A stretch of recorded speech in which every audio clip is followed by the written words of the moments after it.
नमस्कार। आज एक फिर नई कथा में आप सभी का तहे दिल से स्वागत। आज का हमारा विषय है अहंकार।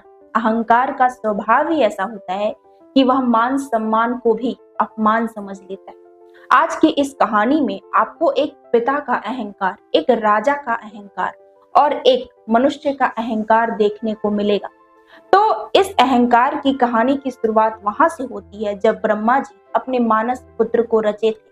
उन्हीं मानस पुत्रों में से एक थे दक्ष प्रजापति, जो बुद्धिमान तो थे ही, साथ साथ बहुत ही अहंकारी थे। दक्ष प्रजापति को अपनी योग्यता, अपनी विद्या और सृष्टि कुल में उत्पन्न होने का बड़ा ही अभिमान था। एक समय की बात है, इस सृष्टि को रचने वाले देवताओं ने यज्ञ रखा। उस यज्ञ में बड़े बड़े देवता पधारे, ब्रह्मा जी पधारे, शिव जी पधारे, परंतु दक्ष प्रजापति का एक नियम था कि वह किसी भी सभा में देर से जाते थे, अंत में जाते थे, क्योंकि उनको इस बात का अहंकार था और वह मान सम्मान के बहुत ही भूखे थे। उन्हें लगता था कि अगर मैं किसी भी सभा में अंतिम में जाऊंगा तो लोग उठकर मेरा सम्मान करेंगे। कुछ समय के बाद उस सभा में दक्ष प्रजापति पधारे। सभी देवताओं ने उठ करके उनका अभिवादन किया, परंतु एक ब्रह्मा जी नहीं उठे और दूसरे शिव जी नहीं उठे। उस समय दक्ष प्रजापति ब्रह्मा जी की ओर देखते हुए सोचने लगे, ये तो हमारे पिताजी हैं, और दूसरा शिव जी की ओर देखे और सोचे कि इन्होंने तो मेरा शिवत्व प्राप्त किया है। ब्रह्मा जी के कहने पर मैंने अपनी पुत्री का पानी ग्रहण इनके साथ करवाया था, इन्हें तो उठ करके मेरा अभिवादन करना चाहिए। यह सोचते सोचते दक्ष प्रजापति बहुत ही क्रोधित हो गए और शिव जी का अपमान करने लगे कि भूत प्रेत के साथ रहता है, मैंने अपनी पुत्री का विवाह तो करना नहीं चाहता था, लेकिन नारद जी के कहने पर मैंने अपनी पुत्री का विवाह इसके साथ करवा दिया। और अंतिम में दक्ष प्रजापति को इतना क्रोध आया कि वह शिव जी को श्राप दे दिए कि आज के बाद किसी भी यज्ञ में शिव के नाम की आहुति नहीं दी जाएगी। उस सभा में आपस में बहस शुरू हो गया।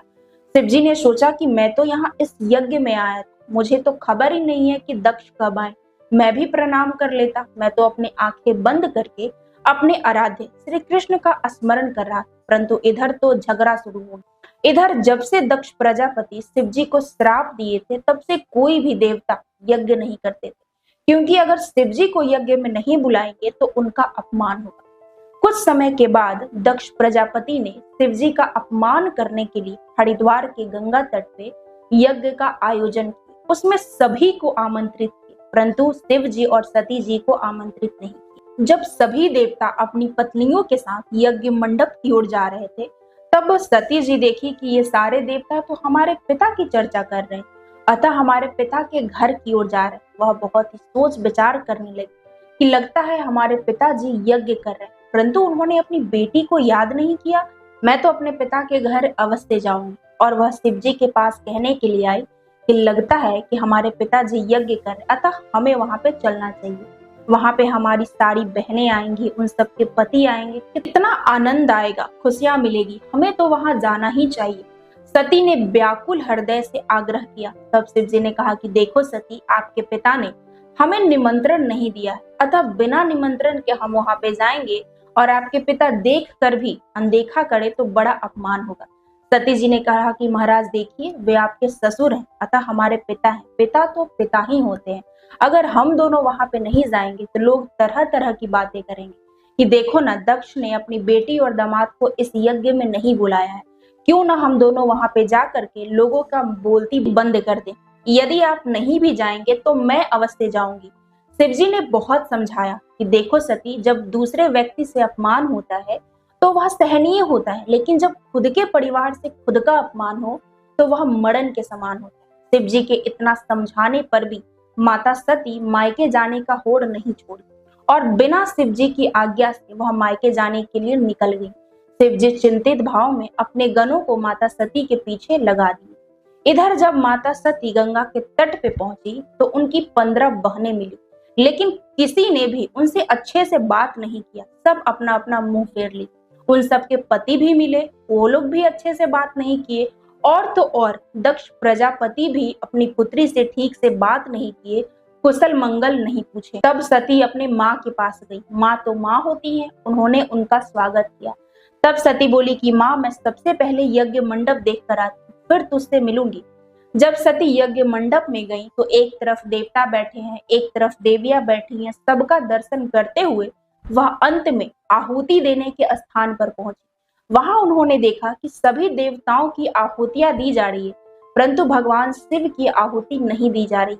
यह देख करके, अपने पति का अपमान देख करके सती जी के मन में बहुत ही क्रोध उत्पन्न हुआ, परंतु वह अपने पिता को दंड तो दे नहीं सकती थी, इसलिए अपनी मर्यादा में रहकर अपने क्रोध को संभालने की कोशिश कर रही। परंतु सती के अंदर इतना क्रोध बढ़ गया कि उस क्रोध के कारण उनके शरीर में क्रोधा अग्नि प्रज्वलित हुई।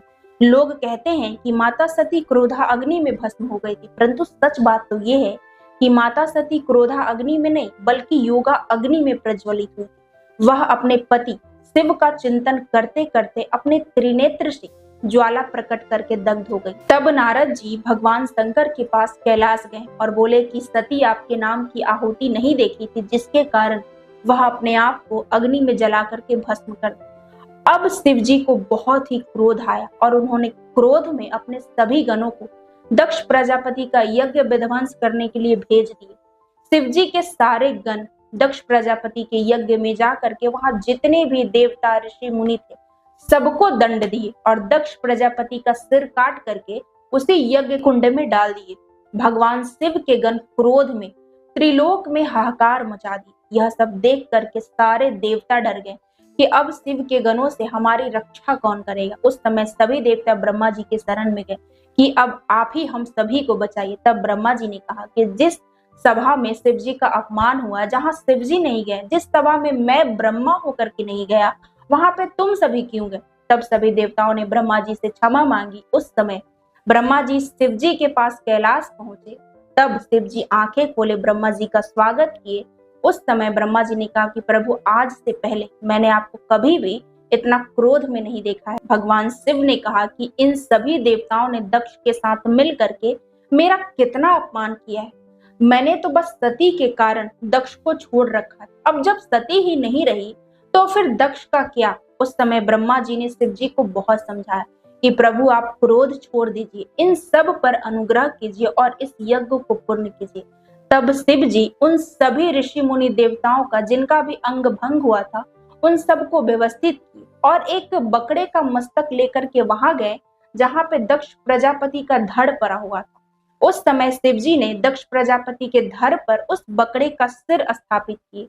जैसे ही उन्होंने स्थापित किया, दक्ष प्रजापति जीवित हो गया और उसने हाथ जोड़ करके भगवान शिव का प्रार्थना की कि प्रभु, आपने मेरे ऊपर बहुत बड़ा अनुग्रह किया, जो एक बकरे का मस्तक दे करके मेरा प्राण दान दी। तो इस कहानी का सार यही है कि दक्ष प्रजापति को दंड दे करके भगवान शिव इस पूरे जगत को शिक्षा दिए हैं कि अधिकार प्राप्त करके कभी भी मनुष्य को अहंकार में नहीं आना चाहिए और साथ साथ अपने ज्ञान का भी होश होना चाहिए, ज्ञान से विचार करना चाहिए, नहीं तो दक्ष प्रजापति की तरह ही हश्र होगा।